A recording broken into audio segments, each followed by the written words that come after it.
I like that they got the electric one on the off-road style tires because, you know, rolling resistance.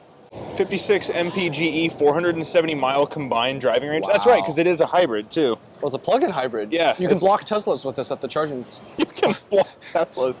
I'd And buy at it for that. 58,000, that's pretty reasonable for what you're getting. That's basically the same as the normal one we just sat in. Oh, here it is with some of the stuff down there's lighting up for you too. So it's got like a display for the different driving modes, height, I guess.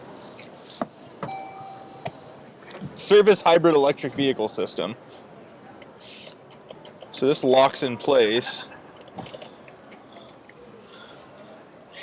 This really does not look like as good of a place to be without like the nice supple brown leather, without the exposed wood trim. This one you're paying for the hybrid drivetrain, right? Yeah. That's the difference in price. Yeah. That's where the money's being spent on this. I'd rather get the nicer one.